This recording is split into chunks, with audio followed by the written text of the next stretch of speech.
ఈరోజు జరుపుకునేటువంటి farewell party ఇదే మీకు లాస్ట్ కాదు, మీరందరూ కూడా మళ్ళీ కలుసుకోవచ్చు. బట్ ఏంటంటే మీరు గోల్స్ రీచ్ కావడం కోసం అనేది డైలీ ప్రాక్టీస్ చేయాలి.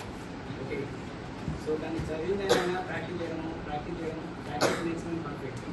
దాన్ని చదవడము రాయడం వల్ల మనకు రాకపోతే దాన్ని మళ్ళీ ప్రాక్టీస్ చేయాలి. అది వచ్చేంత వరకు కూడా ప్రాక్టీస్ చేస్తూ ఉండాలి. సో అది ఫార్ములాస్ అయినా ప్రాబ్లమ్స్ అయినా ఏదైనా కానీ. సో ఎవరైనా కానీ ఇప్పుడు ఇక్కడ కూర్చున్నటువంటి మేమైనా కానీ ఎవరైనా కానీ ఒకప్పుడు కష్టపడితేనే ఈ స్టేజ్కి వచ్చినాం.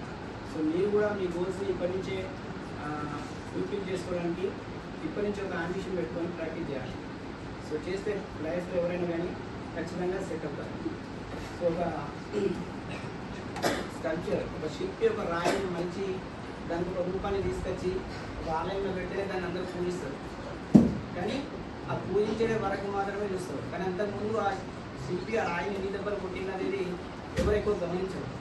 అలాగే మీరు కూడా మీ ఒక స్థానము స్టూడెంట్ స్టేజ్ కాబట్టి ఎన్ని కష్టాలు అనుభవించినా కానీ మీ యొక్క కష్టం అనేది మీరు ఒక లైఫ్ని మీరు ఎంచుకున్నటువంటి అంబిషన్ రీచ్ అయిన తర్వాత ఆ కష్టాలన్నీ కూడా మర్చిపోతుంది.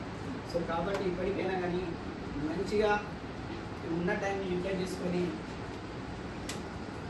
ప్రాక్టీస్ చేసి బోర్డ్ ఎగ్జామ్లో మంచి రిజల్ట్ తీసుకొస్తారని కోరుకుంటున్నాను. సో అదేవిధంగా 9th క్లాస్ స్టూడెంట్స్ కూడా చాలామంది మంచి స్టూడెంట్స్ ఉన్నారు. కాకపోతే కొంచెం మీ టైంని స్టడీకి కేటాయించండి.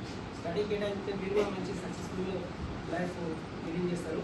సో ఈ అవకాశం ఉన్నటువంటి పెద్దలందరికీ కూడా థ్యాంక్స్.